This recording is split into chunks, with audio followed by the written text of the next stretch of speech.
Croyez-vous à la théorie du complot où on dit qu'il fallait bloquer Bemba? Aujourd'hui, c'est plus ou moins 5 ans, bloquer Bemba pour laisser le champ libre à Kabila pour terminer son mandat. Croyez-vous à cette théorie?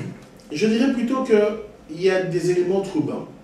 Comment pouvez-vous comprendre qu'à l'issue du procès, les éléments sont connus en audience publique, qu'il y a eu des contacts entre la présidence de la République démocratique du Congo et la présidence de la République centrafricaine concernant le dossier Bemba. Des conseillers de Joseph Kabila, à l'époque, ont été en contact avec des ministres centrafricains dans le cadre du dossier Bemba. Des billets d'avion ont été payés au profit du personnel centrafricain par la présidence de la République du Congo. Nous nous posons des questions. Quelle est votre lecture des événements pour changer le cap des événements du 19-20-21 janvier 2015? Votre lecture politique? La lecture politique est simple. Les Congolais ne veulent plus de Joseph Kabila à la tête de notre pays. Donc maintenant, nous allons aux élections sans la possibilité à l'ancien chef d'État de pouvoir se représenter. Et nous sommes tous conscients qu'au lendemain du 19 septembre 2016, Joseph Kabila ne sera plus le prochain président de la République démocratique du Congo. C'est pour ça que l'opposition, nous, pour parler de l'opposition, nous sommes maintenant unis et nous devons le continuer pour que demain, nous soyons sûrs de battre le candidat de la majorité. Mais ça va se passer comment au cas où Tshisekedi est là, Bemba est là?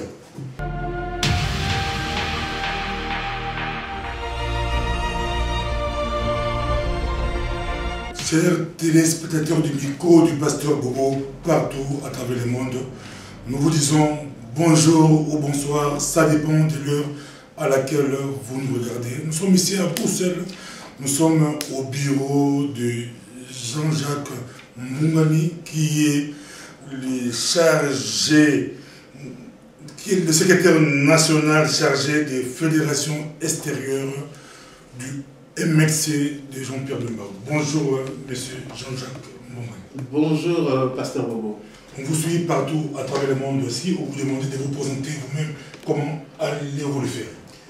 D'abord, merci. Je suis très heureux d'être l'invité de MPB TV, du pasteur Bobo, parce que c'est une grande opportunité qui est donnée à mon parti, le Mouvement de libération du Congo, de pouvoir édifier le peuple congolais quant à l'actualité, à la problématique de l'heure, à la situation du pays, à la situation de mon parti, le Mouvement de libération du Congo, ainsi que à la situation de Jean-Pierre Bemba. Donc, comme vous l'avez dit d'entrée de jeu, je m'appelle Jean-Jacques Mungani, je suis le secrétaire national chargé des fédérations extérieures et affaires étrangères du Mouvement de libération du Congo et un grand militant depuis des années, surtout ici dans la diaspora. Je suis à vous pour le reste des questions. Nous rappelons que vous êtes un médecin très célèbre en Belgique, surtout dans notre communauté. Vous travaillez en Belgique, mais avant, vous étiez le représentant Benelux. Suspendu, après c'est la promotion. Qu'est-ce qui s'est passé?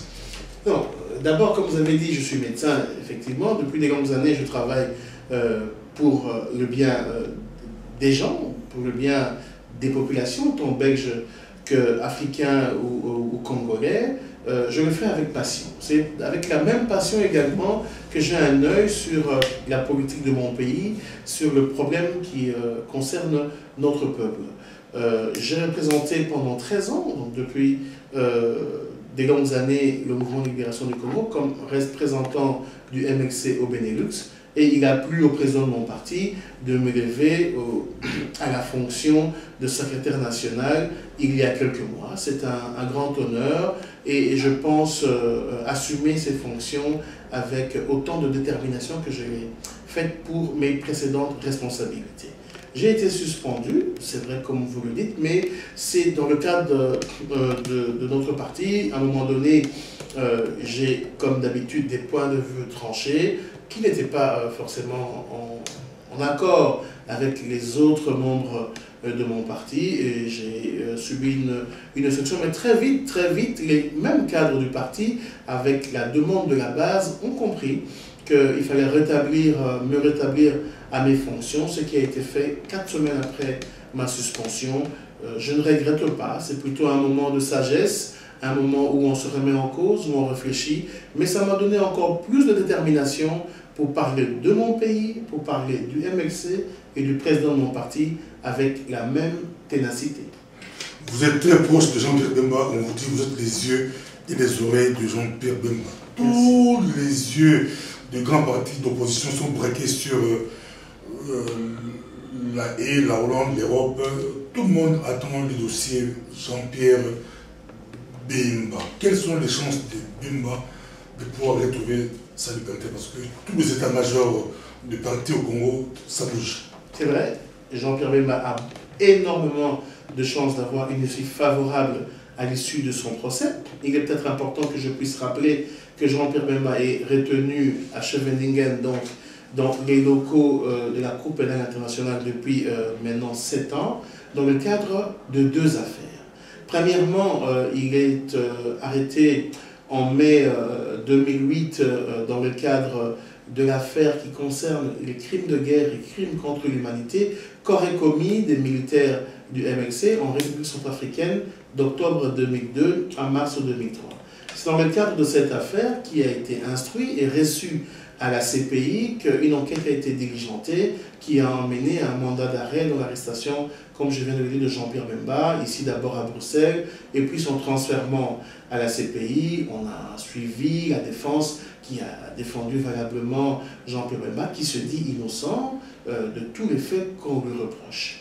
Et en décembre 2013, alors que le procureur se sent essoufflé parce que dans sa volonté d'accuser Jean-Pierre Bemba, il n'a pas pu prouver au-delà de tout doute raisonnable que Jean-Pierre Bemba était à la commission des crimes qui lui sont reprochés, il avait pu instrumentaliser la Cour pénale internationale pour que des écoutes soient effectuées contre Jean-Pierre Bemba et contre son avocat, Maître Aimé Kilolo, et aussi M. Fidel Babala, proche collaborateur de Jean-Pierre Bemba, et un témoin dénommé M. Harid. À l'issue de ces écoutes, le procureur a allégué la thèse que Jean-Pierre Bemba et les 4 co-accusés auraient corrompu ou donné de l'argent à des témoins pour qu'ils puissent témoigner favorablement pour Jean-Pierre Bemba, ce qui a emmené à l'arrestation que vous avez suivie à Kinshasa pour Fidel Babala, ici à Zaventem pour Maître Aimé Kilolo, Jean-Pierre Bemba lui-même, et en France pour M. Narcisse Arido. Donc, finalement, Jean-Pierre Bemba se retrouve à La Haye dans le cadre de 2 affaires. La première affaire, le crime de guerre, crime contre l'humanité, depuis au moins 7 ans, et la deuxième affaire qui date de 2013 pour subordination de témoins. Donc, on accuse Jean-Pierre Bemba une deuxième fois d'avoir voulu corrompre des témoins pour que ces témoignages lui soient favorables. Mais vous avez aussi suivi qu'également, très rapidement, au bout d'un an, parce que Maître Aimé Kilolo, Fidel Babala, Narcisse Arido et Jean-Jacques Kabongo sont restés 11 mois dans les locaux de Scheveningen, et avant même que le procès ne commence, le juge de la Chambre préliminaire 2 a décidé d'accorder la mise en liberté provisoire aux 5 inculpés dans le cadre de cette deuxième affaire, qui, il faut bien le rappeler, même si cette affaire était arrivée au bout, la peine maximale ne peut jamais dépasser 5 ans. Mais la défense de Jean-Pierre Bemba et les défenses des autres co-accusés ont été assez explicites, ont démontré à la Cour que c'était en tout cas des fausses accusations du procureur. Nous attendons le procès qui va commencer dans les mois à venir, mais pour ça, Jean-Pierre Bemba est également libéré provisoirement dans le cadre de la seconde affaire, et nous attendons fort heureusement pour ce mois de mars ou au plus tard jusqu'au mois de juin le verdict dans le cadre de l'affaire principale qui, si il s'avère aller dans le sens que nous entendons, Jean-Pierre Bemba sera libre et pourra recouvrer toute sa liberté et probablement rentrer au Congo. Est-ce que l'affaire des subordinations de témoins peut-elle peser sur le dossier principal? Non, on a cru que l'affaire de subordination de témoins allait peser sur l'affaire principale. Dès le départ, c'était la théorie ou la stratégie du procureur de lier les deux affaires. Mais fort heureusement, avec la défense de Jean-Pierre Bemba, qui est menée par maître Peter Hahn, les deux affaires ont été dissociées. Donc, les deux affaires évoluent séparément. Je vais peut-être revenir à un mot pour que les gens comprennent. Donc, le procureur voulait lier les deux affaires pour que, même en sachant si Jean-Pierre Bemba obtient un verdict favorable pour la première affaire, qu'il soit bloqué pour la deuxième. Mais malheureusement, les juges ont préféré séparer les deux affaires et dans les chefs d'accusation retenus pour la seconde affaire, il y avait d'abord subornation de témoins et falsification de faux documents. Et donc pour Jean-Pierre Bemba, la falsification de faux documents n'a pas été retenue. On ne le poursuit que dans la deuxième affaire pour un seul donc de subornation des témoins. Donc, si on avait retenu la falsification des témoins, ça aurait été, ça s'imputait directement dans le premier parce que les témoignages clés, donc 14 témoignages clés dans le cadre de la première affaire, allaient sauter. Donc, vous avez vu, les juges qui sont lucides, qui lisent le droit comme il faut, ont décidé d'accorder une mise en liberté provisoire à Jean-Pierre Bemba et à ses 4 co-accusés dans le cadre de la deuxième affaire. Et la première affaire suit son cours. Et dans cette première affaire, le bureau du procureur n'a jamais pu prouver que Jean-Pierre Bemba était à la commission de crime, que Jean-Pierre Bemba avait l'intention que ces militaires puissent commettre des crimes, ni avait pas pris des prédispositions. Parce que c'est important. Jean-Pierre Bemba, dans le cadre de la première affaire, est poursuivi parce qu'on lui reproche de n'avoir pas pu empêcher, de n'avoir pas su se renseigner. Or, Jean-Pierre Bemba, vous avez suivi lors du procès, les avocats l'ont démontré à suffisance, a écrit plusieurs courriers aux représentants de la FIDH en République centrafricaine, au représentant spécial du secrétaire général des Nations Unies au moment des faits en République centrafricaine, et avait écrit également au Premier ministre de l'époque, Martin Zingele, pour lui poser la question finalement. Nous entendons des bruits qu'il y a des morts qui se sont perpétrés en République centrafricaine, donnez-moi des informations. Toutes ces lettres n'ont pas eu de réponse. Donc, les avocats ont prouvé suffisamment que Jean-Pierre Bemba a voulu éclairer la lanterne, tant des autorités centrafricaines et du mouvement de libération du Congo, quant à ce qui s'est passé sur place d'octobre 2002 à mars 2003. Nous sommes confiants. Jean-Pierre Bemba, normalement, aura une issue favorable à l'issue de son procès. Croyez-vous à la théorie du complot où on dit qu'il fallait bloquer Bemba? Aujourd'hui, c'est plus ou moins 5 ans, bloquer Bemba pour laisser le champ libre à Kabila pour terminer son mandat. Croyez-vous à cette théorie?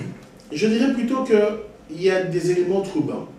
Comment pouvez-vous comprendre qu'à l'issue du procès, les éléments sont connus en audience publique, qu'il y a eu des contacts entre la présidence de la République démocratique du Congo et la présidence de la République centrafricaine concernant le dossier Bemba. Des conseillers de Joseph Kabila, à l'époque, étaient en contact avec des ministres centrafricains dans le cadre du dossier Bemba. Des billets d'avion ont été payés au profit du personnel centrafricain par la présidence de la République du Congo. Nous nous posons des questions. De deux, lors du procès, à chaque fois qu'il eût fallu que Jean-Pierre Bemba bénéficie d'une mise en liberté provisoire, il est important de rappeler qu'en août 2009, la Cour avait décidé d'accorder une mise en liberté provisoire à Jean-Pierre Bemba, mais malheureusement la décision a été inversée quelques mois plus tard parce que, faute de pays d'accueil, il était plus simple que la République démocratique du Congo, le pays natal de Jean-Pierre Bemba, écrive à la CPI pour dire que Jean-Pierre Bemba peut revenir dans son pays. Après multiples courriers de la défense de Jean-Pierre Bemba à l'époque, la République démocratique du Congo, via le ministère de la Justice n'a jamais voulu répondre favorablement au retour de Jean-Pierre Bemba. Nous pensons que ça, c'est un obstacle politique. Lors de l'arrestation de l'honorable Fidèle Babala à Kinshasa, dans des conditions inadmissibles, connues de tous, quelques mois après, la CPI accorde une mise en liberté provisoire à l'honorable Babala, mais la CPI interroge au préalable le gouvernement congolais. Nous voyons à 2 reprises une cacophonie. D'abord, le ministre de la Justice, c'était une dame à l'époque, qui répondait favorablement quant au retour de l'honorable Babala, et puis le procureur général de la République, qui est d'une instance inférieure au ministre de la Justice, s'exprime dans le même dossier en disant que le retour de Fidèle Babala était une obstruction à la paix sociale, à la paix de la population. Lors d'un second courrier, le gouvernement congolais répond encore par la négative. Vous avez vu qu'à la fin, le juge a décidé de libérer unilatéralement Fidèle Babala et la CPI l'a ramené à Kinshasa malgré le refus des autorités congolaises. C'est qui, à notre sens, montre bien le manque de volonté politique de ceux qui sont au pouvoir actuellement à Kinshasa. Donc, si c'était ça la réponse à votre question, je dirais il y a une main politique derrière le dossier de Jean-Pierre Bemba. Que pensez-vous à ceux qui pensent que Jean-Pierre Bemba avait trahi la nation congolaise en acceptant l'inacceptable? Non, non, je pense qu'il faudrait quand même un exercice d'histoire pour se rappeler que dans notre pays, après 32 ans de règne du maréchal Mobutu, nous avons eu l'avènement de la FDL, de Laurent Désiré Kabila, un régime qui très rapidement a répété les mêmes erreurs du mobutisme, en arrêtant les opposants, en reléguant des opposants dans leur village, et est venu avec l'imposition des forces étrangères dans notre pays. C'est en ce moment-là qu'il y a des dignes fils de ce pays, y compris Jean-Pierre Bemba, révolté par rapport à la nouvelle dictature qui, à partir de 1997, sévissait dans notre pays, en sont allés en exil et ont décidé à un moment donné, parce qu'il n'y avait plus d'autres solutions, les opposants classiques étaient arrêtés, embastillés et muselés, ils ont pris des armes pour pouvoir revendiquer finalement le droit à la liberté. C'est dans cet élan engrangé, entre autres par Jean-Pierre Bemba, que beaucoup de compatriotes sont rentrés. Aujourd'hui, beaucoup de politiciens de la Deuxième République qui avaient fui le Congo sont rentrés parce qu'on a pu mettre Laurent Désiré Kabila en échec, le pousser à négocier. Nous en avons été à Kampala, puis dans d'autres lieux de négociation, et ça s'est terminé à Sun City, permettant un espace démocratique dans notre pays qu'on a appelé 1+4. Jean-Pierre Bemba et le MLC avons contribué favorablement pour l'avènement de la démocratie dans notre pays, pour qu'on ait l'habitude d'aller aux élections. C'était pas commun. C'est en 2006 qu'on a eu les premières élections quasi nationales, malgré la grande tricherie que Joseph Kabila avait orchestrée. Vous vous souviendrez que Jean-Pierre Bemba a été attaqué à plusieurs reprises par les troupes de Joseph Kabila. Avant même le scrutin, il y a eu des échauffourées à Kinshasa. Et en mars 2007, il y a eu des échanges de tirs entre l'armée de Joseph Kabila et les gardes commis à la protection personnelle de Jean-Pierre Bemba et de sa famille. Et ça a créé, endeuillé la capitale. Vous vous souviendrez qu'il y a eu plusieurs morts à Kinshasa.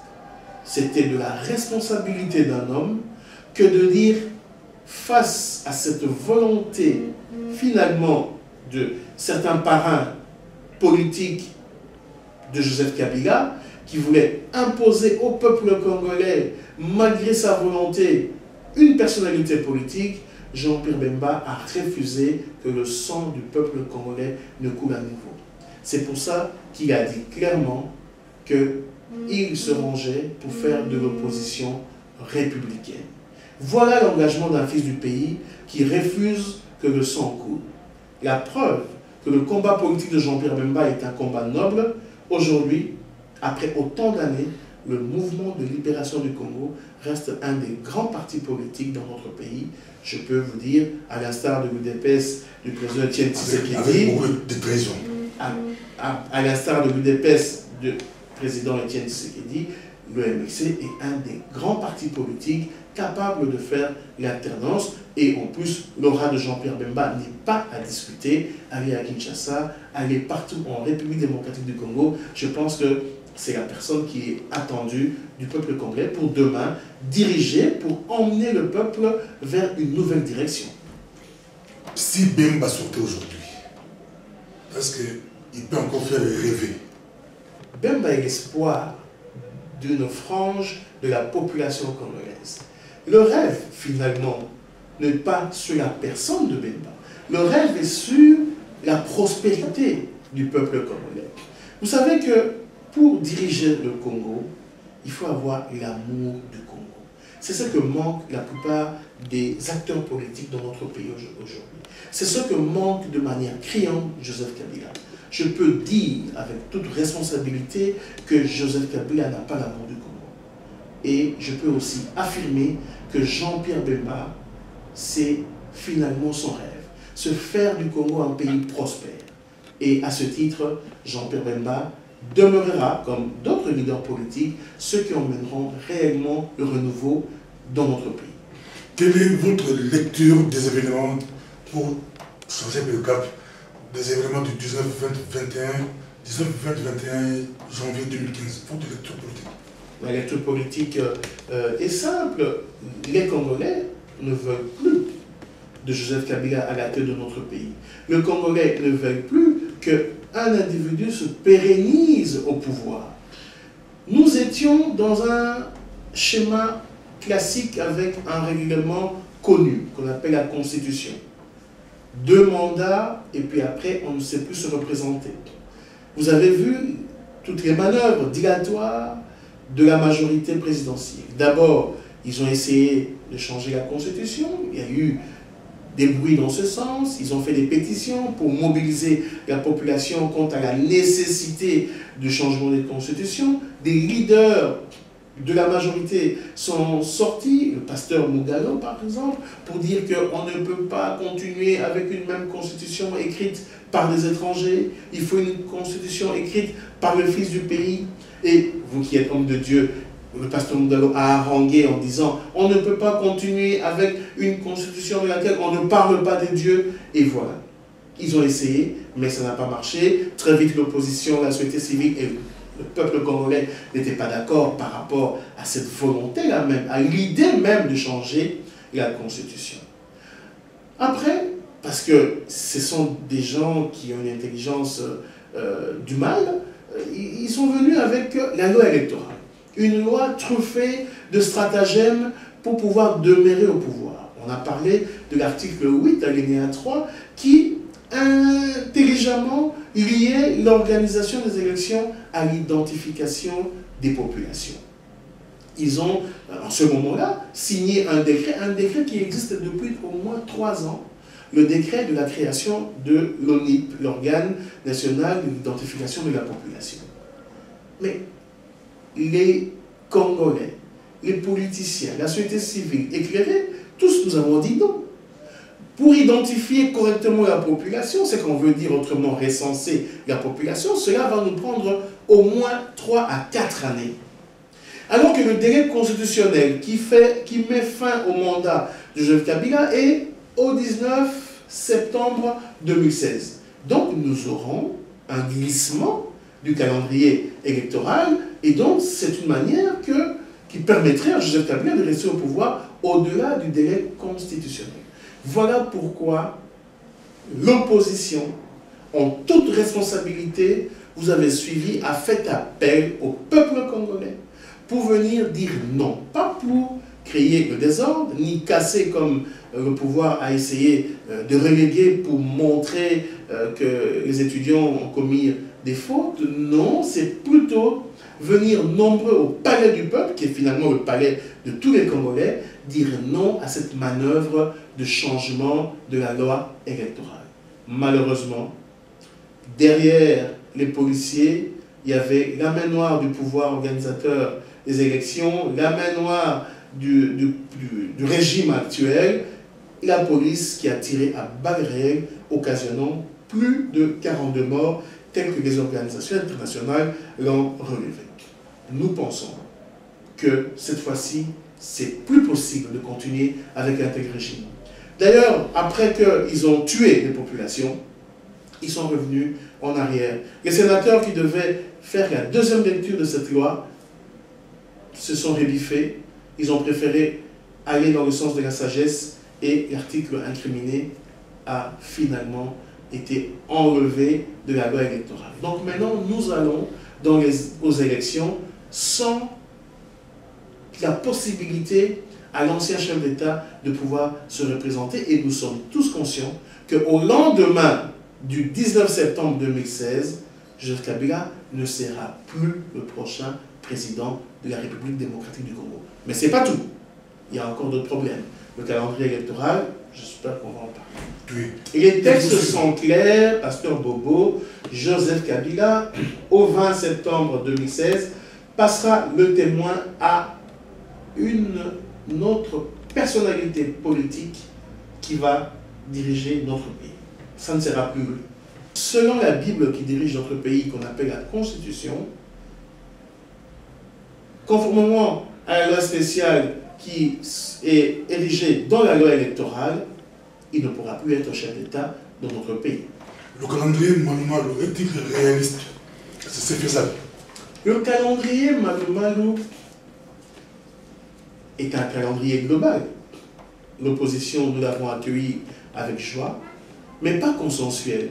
Parce que nous pensons qu'au regard de tout ce qui s'est passé, comme je viens d'expliquer, les morts, les sacrifices, les jeunes qui ont perdu leur vie parce qu'ils allaient protester contre cette loi électorale, il lui fallut, dans ce climat de mécontentement de la population, que la majorité puisse se concerter avec l'opposition et la société civile pour avoir un calendrier consensuel.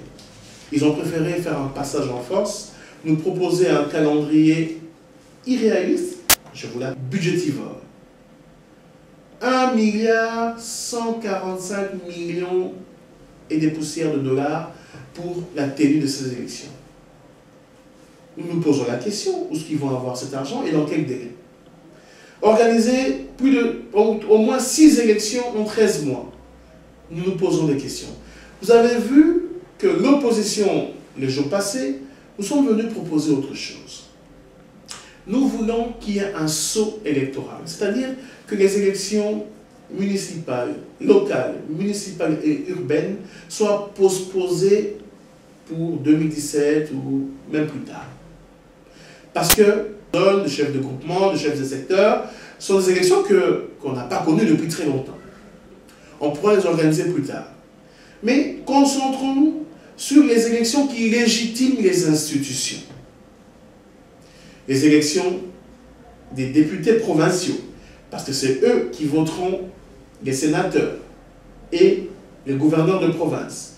Les élections législatives et les élections présidentielles. Voilà, donc nous voulons les élections qui donnent force aux institutions du pays, mais pas se perdre dans le cumul des élections telles que proposées par la majorité, parce que ça a la double faiblesse. Un, de coûter trop cher, parce que si on postpose les élections locales, urbaines et municipales, on peut économiser autour de 500 millions de dollars, ce qui réduit plus ou moins de moitié le budget avancé. Et ça, c'est plus ou moins acceptable. La deuxième faiblesse, c'est que nous allons à ces élections avec un fichier électoral de 2011. Vous savez dans quelles conditions ce fichier a été conçu. Entre-temps, beaucoup ont disparu, volés ou kidnappés même par d'anciens fonctionnaires de la CENI non payés. Chacun, dans son coin, multiplie des cartes d'électeurs. Vous savez, la carte d'électeur aujourd'hui fait office de carte d'identité. Et dans tout ce désordre, il y a aussi les non-votants de 2011, donc les mineurs qui avaient moins de 18 ans en 2011, qui aujourd'hui, 5 ans après, sont en droit de voter et ne sont enrôlés nulle part. Voilà tout ce que nous mettons sur la table pour conscientiser nos amis de la majorité et le pouvoir organisateur des élections, donc la CENI, pour que nous puissions au moins aller aux élections législatives et présidentielles de 2016 de manière sereine, en ayant encore procédé, pas à un recensement, mais à un nouvel enrôlement, qui, selon les experts, prendra au moins 5 mois et permettra d'avoir le fichier correct de ceux qui devront voter en 2016. Voilà les propositions qui sont les nôtres, des propositions qui sont plus réalistes que celles de la majorité, parce que ça, ce sont des propositions qui sont des germes du désordre. Moi, je crois, à titre personnel, que la majorité veut créer le désordre pour que le pays soit gouvernable et qu'on puisse aller dans la théorie de rester au pouvoir sans élection. Parlons un peu de l'histoire de deux faux pénaltys. Jean-Pierre Bemba a gagné des élections en 2006. Et Tshisekedi a gagné des élections de 2011. Donc, nous tendons vers un affrontement 2016 Tshisekedi Bemba. Non, mais c'est-à-dire qu'en fait, d'abord il faut pénalty. Quand un ennemi s'exprime publiquement à Lubumbashi, informant la communauté internationale, le peuple congolais, qu'en 2006, il y a eu un faux pénalty, qu'en 2011, il y a eu un faux pénalty. Ça veut dire que Joseph Kabila a triché en 2006, qu'il a triché en 2011. Et qu'en 2016, il ne faudrait plus qu'on puisse autoriser cette tricherie. C'est un aveu. Moïse Katumbi, gouverneur du Katanga, n'est pas n'importe qui en République démocratique du Congo, allié de Joseph Kabila. Dès lors qu'il vient s'exprimer, donc ça vient corroborer ce que je viens d'expliquer. Donc la fraude, c'est le second réflexe des kabylistes. C'est pour ça que l'opposition, nous, pour parler de l'opposition, nous sommes maintenant unis et nous devons le continuer pour que demain nous soyons sûrs de battre le candidat de la majorité. Mais ça va se passer comment au cas où Tshisekedi est là, Bemba est là? Non, c'est-à-dire le but n'est pas au préalable de dire qui sera candidat en premier et qui ne sera pas candidat. Le but est d'abord de s'asseoir ensemble pour discuter de la vision, des stratégies. Et vous avez vu que depuis des semaines, toute l'opposition, nous conjuguons ensemble. Vous savez, il est facile de dire je suis le candidat, vous êtes l'adjoint. Vous êtes le candidat, je suis l'adjoint. Ce n'est pas ça le but. Le but, c'est de savoir, pour demain gagner, nous devons penser la même chose. Une même vision, une même stratégie. C'est ce que nous faisons depuis des mois. Et ça va aboutir. La primeur, nous la laisserons au peuple congolais, qui sera informé dès lors que tous les leaders tomberont d'accord sur la marche à suivre. L'affaire Kamere aux États-Unis, votre réaction, vous avez vu la vidéo, Kamere hué par des compatriotes, votre réaction? Bon, j'ai vu la vidéo hier. Moi, je veux dire simplement que ça revient à ce que je viens de dire. Nous, au MLC, nous sommes pour l'unité de l'opposition. Aujourd'hui, quand Jean-Claude Muyambo, ancien bâtonnier du Katanga, vient appuyer l'opposition tout en décriant la majorité, nous applaudissons parce que nous sommes en politique. Du moment que la majorité s'effrite, l'opposition, nous applaudissons. Parce que la majorité passe son temps à nous déstabiliser à l'opposition. Vous avez suivi le débauchage de gens comme Thomas Louaka, Jean-Marc Kambinga et d'autres gens passent. Mais quand la majorité, les gens sont mécontents de l'opposition, nous trouvons ça bien parce que ça déstabilise cet appareil qui a fait souffrir, qui fait souffrir notre peuple. Donc, ce qui s'est passé là-bas, à mon sens, il faudrait que les Congolais apprennent d'abord pour pouvoir juger, écouter. Ça, c'est mon point de vue. Vous parlez des débauchages, d'autres disent que Bemba tire les ficelles, le MLC au pouvoir, le MLC dans l'opposition. Non, pas du tout. Pas du tout. Notre discours est clair. Depuis le 8 décembre 2014, les trois frondeurs, Thomas Louaka, Jean-Marc Kambinga et Gouaké Omer, ne sont plus du MLC. Ils se sont auto-exclus conformément aux dispositions statutaires de notre règlement d'ordre intérieur et de nos statuts, en son article 45, ils ne peuvent plus représenter le MLC. Vous savez, de manière simple, hein, ce que fait Thomas Waka, c'est la gesticulation. Il veut continuer à faire croire à Joseph Kabila qu'il a le MLC pour pouvoir demeurer au gouvernement. Comme l'a dit notre secrétaire général, Mme F. Bazaïba, le comportement de Thomas Waka est immoral. Et d'ailleurs, on s'étonne que ceux qui l'ont embauché le gardent encore à son poste parce que c'est totalement illogique. On ne peut pas prétendre du parti quand vous n'avez pas la machine du parti. Mais si nous prenons l'histoire de MLC, trop de trahison, comment c'est possible? Ah non, nous disons que le MLC produit des personnalités.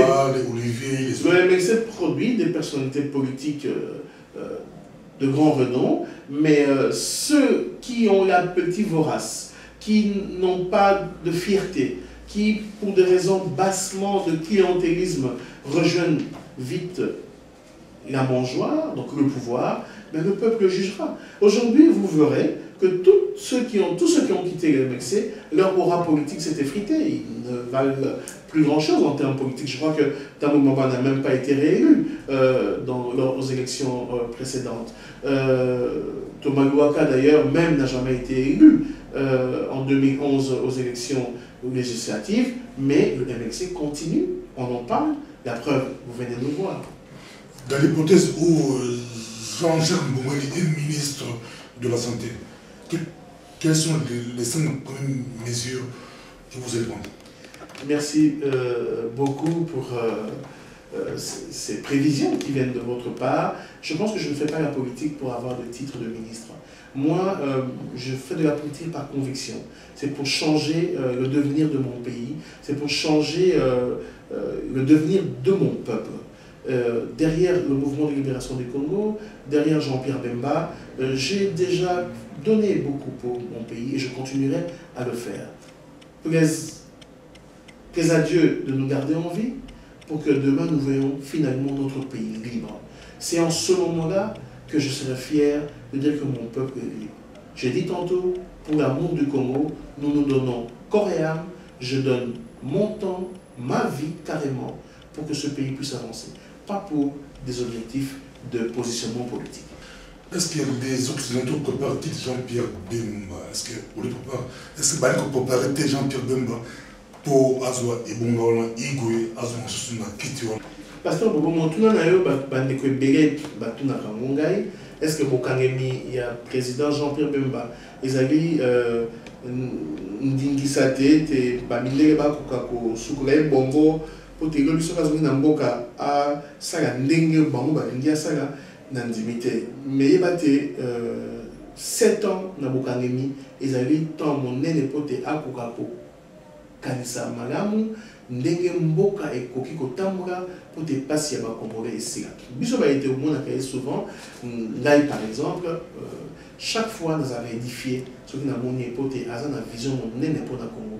Alingi te pasi ya bana mboka esila. Alingi te congolais moko na moko ako bénéficier na richesse ya mboka ne. Alingi te bana kelasi bako kokende kelasi ofele. Alingi te banzele ko kosalema ndenge sengeli. Awa babengi révolution ya mentalité. Alingi te peuple congolais ayeba kete aza moto ya motuya. Et que na mosalande okozwa le fouté. Voilà devise ya Jean-Pierre Bemba. Mboka ekende likolo moto ayeba mosala po te azwa le biki na sima ya mosala na ye. Mais Nzambe yende moto asalaka nzela ya songolo po ya pe ya pakala na yebite oyo ba congolais ba membre ya MLC ba maman ba tiaka na bongo na bango na sepo na kosambela na situation ya Bokangemi oyo injuste ya Jean-Pierre Bemba yende opesa nzela po te lobi tokoka kosikola ekolo ya Congo. Un message de 2 minutes. C'est un honneur pour le mouvement de libération du Congo, pour moi-même, d'être l'invité aujourd'hui de votre organe de presse, parce que cela a permis finalement de retracer la situation générale de notre pays, la situation particulière du sénateur Jean-Pierre Bemba qui est retenu à La Haye, mais soyez-en sûrs, c'est que moi j'aimerais que la diaspora continue à faire, c'est son travail de sensibilisation. C'est un travail énorme. Vous ne pouvez pas imaginer le rôle que la diaspora a joué dans la conscientisation finalement de la problématique congolaise, tant pour ceux qui sont restés au Congo que pour la communauté internationale. On a vu les résistants, les combattants, les politiciens à Bruxelles, à Londres, à Paris, à Washington, tous dire non contre un régime, le régime de Joseph Kabila. Aujourd'hui, ça paye. Il y a quand même une grande conscientisation de ce problème et j'aimerais dire merci parce que le peuple a joué son rôle, la diaspora a joué son rôle et c'est pas fini. Merci pour la suite. Merci, c'était votre mot de la fin. Merci. États-Unis, bata France, bata Belgique, bata Autriche, bata mokili mobimba bolandaka mika pasteur boboza kitoko ngape na uti penda Autriche ko nazo kende nazo zonga Autriche kaka pona micro pasteur bobo oye eza elengi sukali